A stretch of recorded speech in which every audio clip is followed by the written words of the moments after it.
Alright, hello there everyone, visualfx here. I am back with another video for you guys today. Welcome to my desktop as of October 2012. I will be doing this video differently since I won't be showing any new masks or sculptures. Instead, I'll be showing you all my 3D modeling projects that I've done at the Art Institute here in California that are worth showing to you all. I'm practically showing you my digital side for this video. Digital art is something that will separate me from your average everyday mask maker, and not to mention the fact that I make one-of-a-kind videos for each original mask that I make. So it's always good to have your own style and how you make things, because it will really separate you from the average. It will also make you more valuable out there in the industries after college. 3D modeling is pretty much digital sculpting with technical management. Now, it doesn't mean I know how to model something. I will use that to replace drawing or something else. I will still have my traditional methods. The only difference is I will have a whole new set of ways to bring certain ideas to life, such as, characters, and that's digital art. So let's get started. I will show you guys my 3D models from day one all the way to the present in chronological order. I made more, obviously, but these are just the things that are worth seeing. Alright, so this is the first 3D model I have ever worked on. It's also one of the first 3D projects at my time in the Art Institute. This was one of the 3 projects that we had to do in Principles of 3D Modeling class. That class is the initial class that you take for 3D modeling. So you basically learn, the principles, the basics, and the rules for making stuff in 3D. The assignment was to create something that was made out of hard surface objects, and as you can see, I made, from what it looks like, the purifier hand prop that I made 2 years ago out of hospital tools. As you look closely, the wrist area is made up of a stethoscope, that tool that lets you listen to heartbeats and stuff. Most of the structure itself is made from, I don't know what to call those that tool that tests your reflex on your knee, that hammer tool. And also the wrist is also made up of tweezers, and of course the fingers is made up of syringes, just like the purifier hand prop that I made. So I didn't do a bad job on this one, since it's being my first 3D model ever. Of course, at that time I didn't know that much, and I needed more understanding on topology as well as rendering final picture, because I didn't use any lighting on this one. I just quickly rendered it as the teacher wanted us to do. But yeah, at the time when this was created, it was my first time using Maya. But yeah, I had fun doing this. So this next one is quite special because this is actually dedicated to my dog, who was put to sleep back in 2007. He was a dachshund. So what happened was we found him one morning, his lower body paralyzed, and throughout the whole day I was watching him do the normal things that a dog does. And I noticed, even though he knows that he cannot move his 2 hind legs, he still had the strength to play outside as if nothing happened. And to me, that was really powerful and inspirational, because in a way he is telling me to keep doing what I love doing in life, even if life cripples me, or if something puts me down in life. It's always good to keep going and move on. It is powerful to me until this day, so I decided to do this animal project in special memory of him. This was done in both Maya and ZBrush back when I had hard surface and organic modeling class. That's pretty much the class that you take right after Principles of 3D Modeling. Now here's another project that we did in the same class. So we're still in the class hard surface and organic modeling. And this was when we had to model and recreate any complex architectural building. I did mine on a famous church back home in my country, the Philippines. And I believe it's called the San Sebastian Church. But yeah, I'm here to represent my country, so I'll definitely, find ways to represent my heritage. So this is fully rendered in Maya using simple lighting and using a simple lighting system that we were taught, and I got a good grade for this since it was part of the final project that we had at the end of the class, even though I didn't even finish it. Now here is another render that is from a different class. This class is called Material and Lighting, in which we learned the basics of how lighting and materials work. Our first exercise was to recreate a bedroom from a desired picture that is given to us by the teacher. So we had a lot of choices. I chose the bedroom one because it was simple, because I don't know what to expect from the class, so I chose the basic one out of all to I guess to warm myself up for the class. Now the tricky part about this class is the fact that we had to light and render our scene using 3ds Max, which is another 3D modeling program very similar to Maya, but it is not as great like Maya due to the confusing toolbars and hotkeys and whatnot. But one thing that 3ds Max is a very powerful renderer called iRay. The usual renderer that we usually use in most of my classes is called Mental Ray. Both renderers in both separate programs have disadvantages and advantages, but above all, iRay is really gorgeous if you set it up right. As you can see from this high quality render, there is noise in it, you know, like those missing pixels and stuff, and that's because iRay, what you do in iRay is you set it so that you can render your scene forever. So the more you wait, the better your render will be. And since this first homework I procrastinated, so I didn't have that much hours left to render it. So I only rendered this for about 5 hours, which is good enough of time, but obviously it's not enough for it to be complete and perfect. But above all, I think I still did a good job with the lighting. So here's another scene rendered in the same class. I really got overworked with this class due to the fact that we had to do this once a week for homework. So we had to, you know, recreate the room or the building in great detail if we really needed a good grade. But it was fun though. I learned a lot. You can't really see anything here that much due to the way the room was lit based on the reference that was given to me, or that I chose actually. It's only being lit from the window, as you can see, but it's a great effect because it gives it like a really eerie atmosphere to it. So I enjoy doing this too. And finally, here's the render that I did that I really like, and it's my personal favorite because of the atmosphere.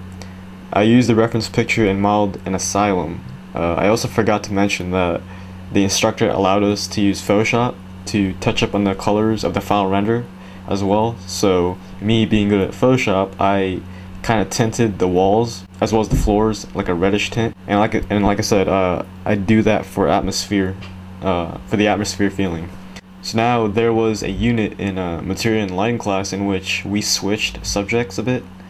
Now the teacher pretty much taught us tips and tricks on ZBrush, and pretty much most of our homework and assignments from there on out was ZBrush related, which was pretty fascinating. So I really got hooked to ZBrush at that time, and I learned more from it.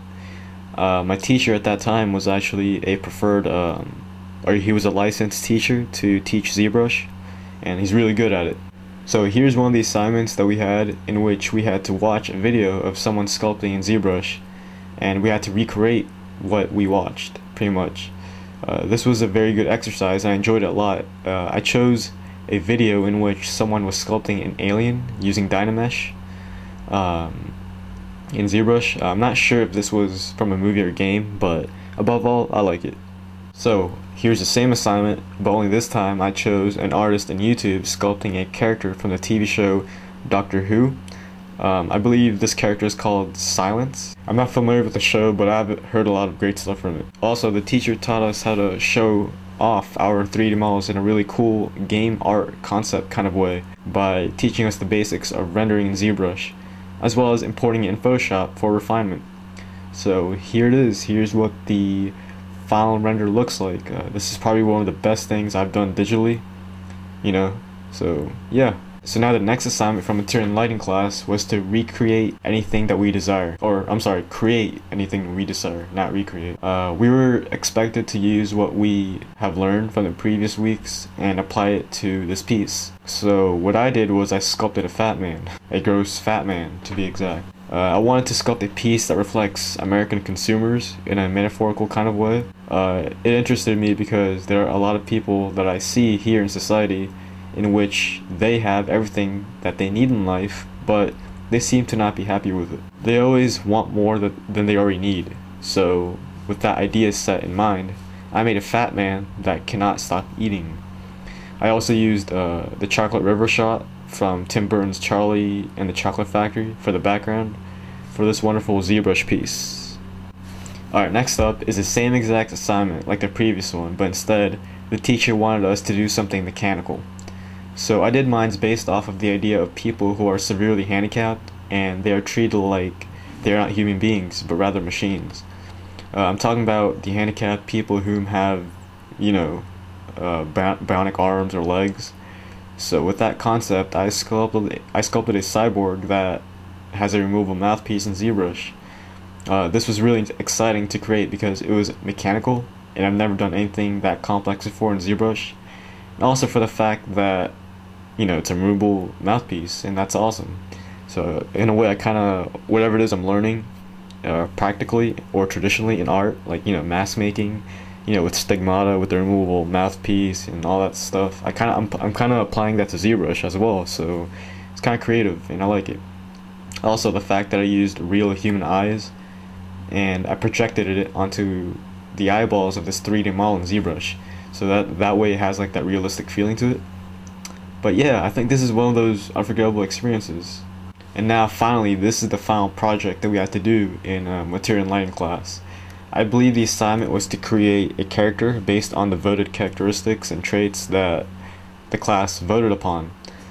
Basically, the teacher set aside some categories and we had to vote on them, and we had to create something that corresponds to those voted traits. So I believe the voted traits for this one were a human being that lives in a cold planet, who's very intelligent, who's a female, and who's also arrogant.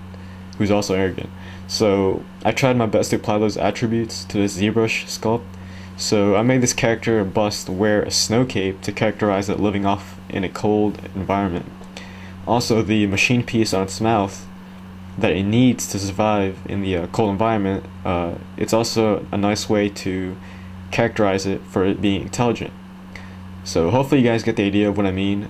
This was really fun because it practices your creativity and sense of concepting when given particular traits and characteristics for a character. I might even do future ZBrush sculpting videos in which I choose different characteristics of a character by random and sculpting them in ZBrush, so you guys can see how I go, you know, like how I do things, like my workflow. But yeah, I will definitely try that out at some point. It'll be really fun. Alright, now this piece was one of the projects in character modeling class in which we had to make a realistic character.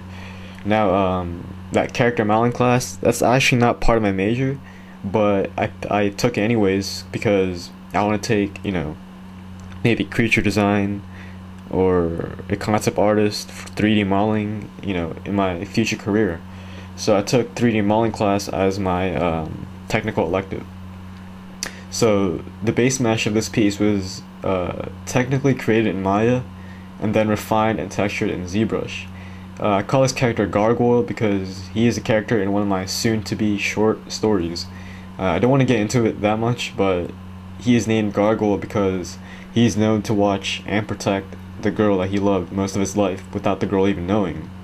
So that's kind of an interesting concept. But yeah, this is the first official production ready character I've made, and it looks good. I'm learning as I go, and 3D modeling is something I really want to dive into deeper into my career path. Alright, so here's another project I did in character modeling class in which we had to replicate a classic sculpture. I did mine on the Valentine Angel. The reason why is because I wanted to challenge myself by making a realistic female with clothing, and not to mention angel wings. And it's really difficult to pull off because the anatomy for a female is very different from the male, and you also have to perfect the anatomy of a female, because if you don't know how to make a female, it would look ugly no matter what. That's why a lot of people prefer sculpting a masculine piece, because it's easier.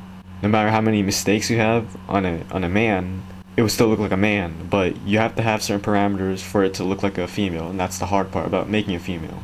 I also forgot to mention that some of the previous ZBrush sculptures that you guys just saw from this video, they have more than one piece to them. An example is the cyborg, obviously, which had the removable mouthpiece. Well, no surprise here in the angel, because the clothing, body, and wings were all separate pieces as well. So I had to sculpt the body first, the naked body, and then the clothing, and then the angel wings. So it was really fun. Alright, now for the big finale. Here is my best 3D model yet, in my personal opinion, as of 2012. I'm obviously gonna get better as I go, and you guys will see that, because I'll be uploading new pictures to my digital art photo album in my Facebook fan page, and I'll also be uploading ZBrush sculpting videos on my YouTube. So that's something to look forward to, because it will be a whole new type of video that you guys will be expecting from me. But yeah, anyways, This is another realistic character that I have designed and brought to life. This was the final project in my character modeling class a couple of months ago, and this is a production ready model, meaning it is fully retopologized from the ground up so that it can be used in a movie, video game, or an animation short.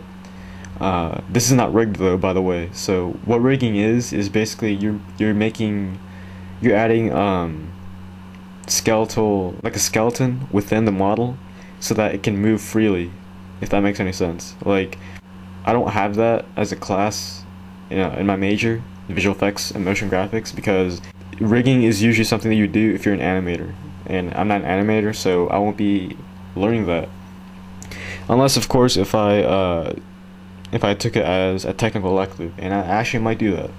But yeah, this is just a 3D model. It's not rigged or anything, but it is production ready. So this character, I named him Limblade. He has a full name, and he has his own bio and story, and I would love to read to you guys the story behind this awesome character of mine. So here it goes. Kichiro was born as a nuclear child whose genetics were severely mutated from Japan's 2 unfortunate nuclear bomb attacks from the US in World War II.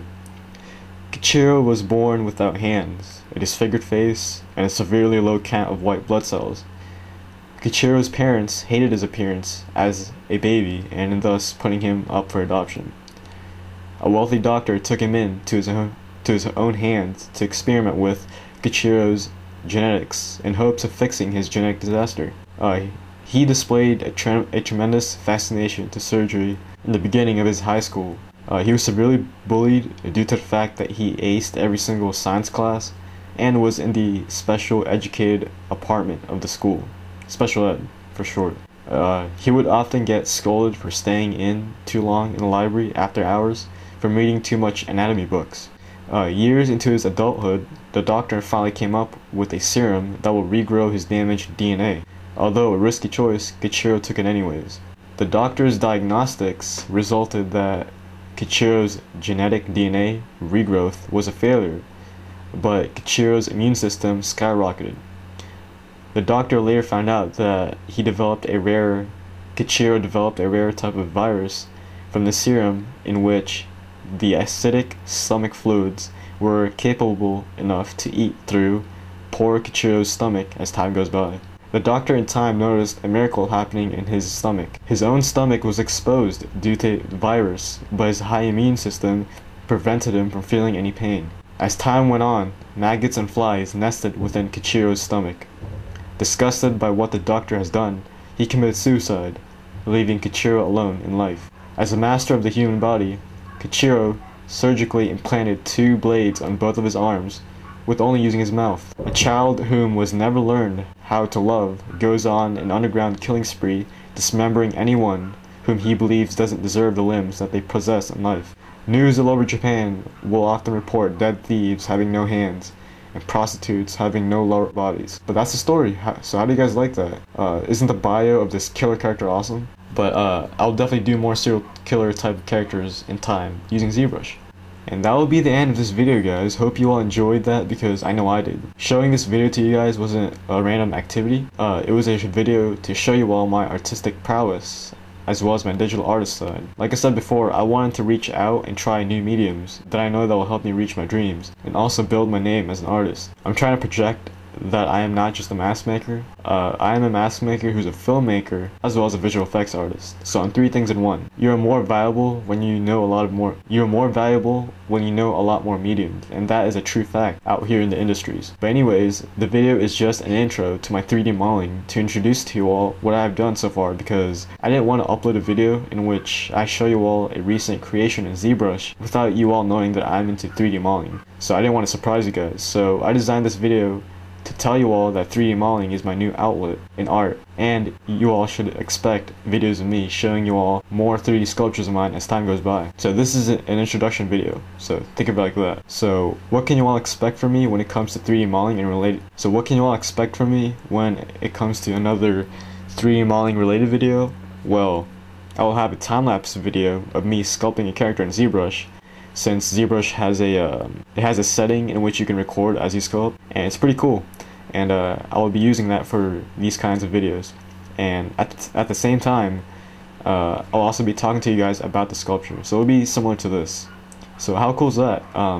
And this will go on for each new thing I do in ZBrush from now on that's worth showing to you guys. So it won't be formatted like this video, in which I show you all everything that I have made up to this point. So yeah, each 3D character model will have its own unique video, similar to how each mask that I do has its own unique video. So yeah, I'm really excited for this new video that I'll be uploading soon for you guys to watch and enjoy from my YouTube channel. And it will have its own playlist called 3D modeling, and this video, the video you guys are watching right now, will be the first one in it. Also, if any of you are interested in looking at my digital work, definitely check out the photo album in my Facebook fan page. The link for that will be in the description below, so please like, favorite, and comment on this video if you guys enjoyed it. Please like my fan page, and that will be facebook.com/JuanFacialCaparas. And also follow me on Twitter for exclusive updates on my art, because I tweet pretty much every day when I do art. And that will be twitter.com/evastyle13. And check out my clothing line as well, if you guys are interested in buying merchandise from me. And that'll be freakshowsskinmarket.spreadshirt.com. The links for those as well will be in the description of this video, so please check them all out. And I'll see you guys on the next video.